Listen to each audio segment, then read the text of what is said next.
This is how my mother-in-law cut Hawaiian papaya.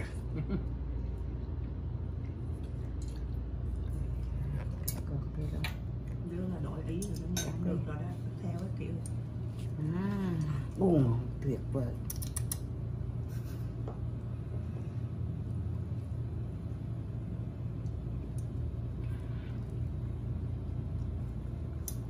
Ngon kinh. Ngon thiệt đó nghe. Đúng là Hawaiian đó. Look at that. The fruit. Papaya smells so good. Oh, very good. Yeah, it smells so good. Good quá. It's very rich. Gotta get those seeds out. Ta lấy cái này là papaya ở tại Hawaii nè. Tại trồng Hawaii. Mùi nó thơm phức luôn á. Thơm ngon rồi chứ. Quá này. Chắc là rất ngọt luôn á. Cái đường á. Cái nó nhỏ nữa.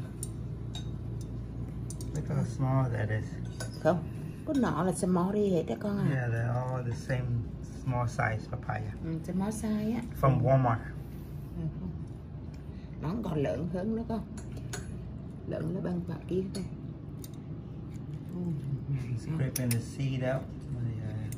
Cạo mấy cái hạt ra. Hạt của nó ra.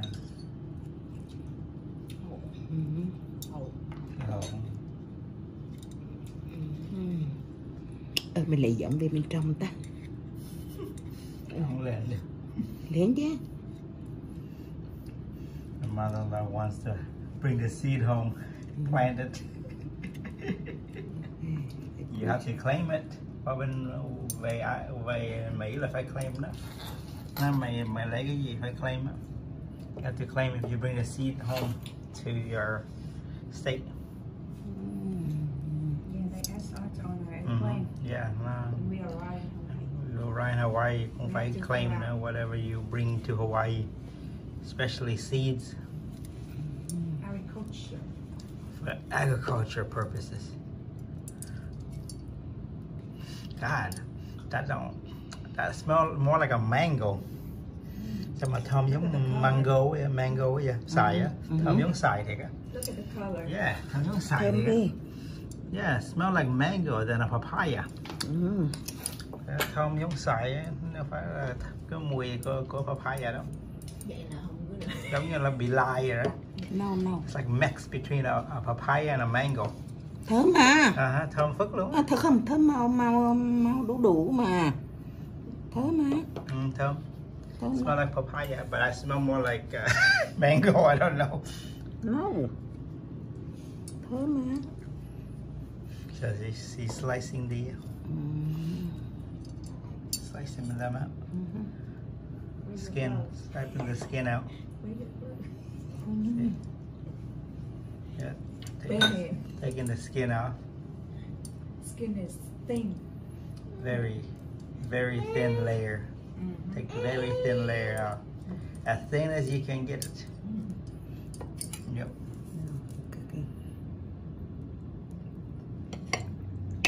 This is how Asian do it.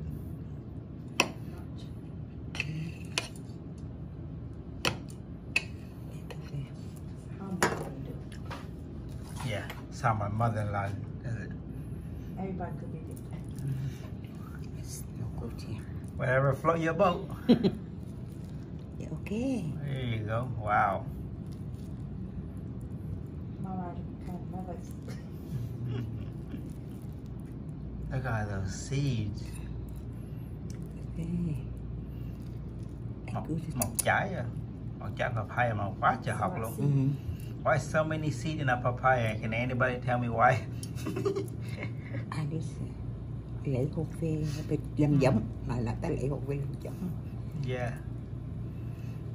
Để làm giống về, lấy hột về làm giống hay quay ngon đó. Lấy hột về làm giống được cái lắm. Wow. Biết nó cho không?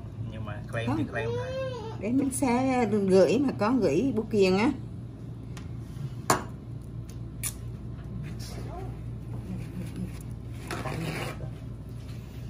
Cướp cơ.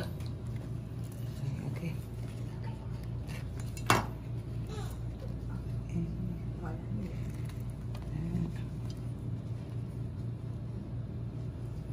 Yeah, take that thin layer skin off of the papaya. Cutting board. Oh yes, sorry. We're in condominium. They didn't give us a cutting board. Condominium in Hawaii. No cutting board. Kích cho nó này. Oh yes, see that label? Label. Ok. Yeah. Hawaii grown. Là để là trồng bên Hawaii á. Cái label đó để là trồng ở Hawaii.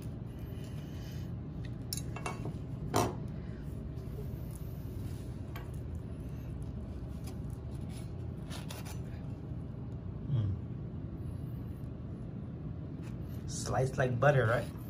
Cắt như bơ vậy. Giống xoài á. Giống mà. Yeah. Smell. It looks like Smell thì đúng. mango. Same color. Yeah, same color mango. Nhưng smell là đủ. Smell like papaya. Chúa cha, tuyệt vời đó. God, I'm drooling while videoing right now. Wish you guys could smell this.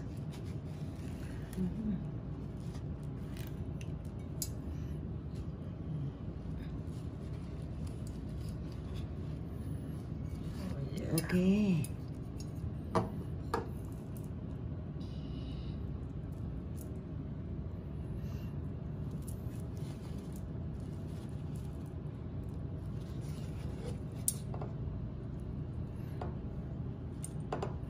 She didn't want to get her hand dirty, so she used a paper towel. Okay.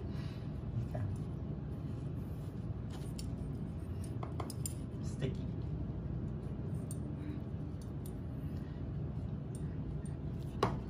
Follow for updates on the pineapple cutting. We're chopping this one next. Gọt đủ thơm luôn đi. Bảo tụi lạnh.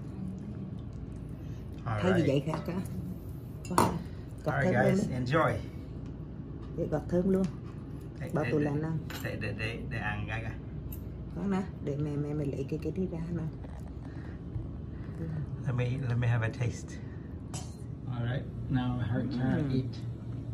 How was the taste? Very good? Very good. Oh, she says good. Excellent. Smell good. Smell very good. Very good. Oh my God. Yeah. Thanks for watching. We're gonna do the pineapple next. She's gonna chop the pineapple next. Ôi, chẳng ngon quá. Alright. Ngon ghê.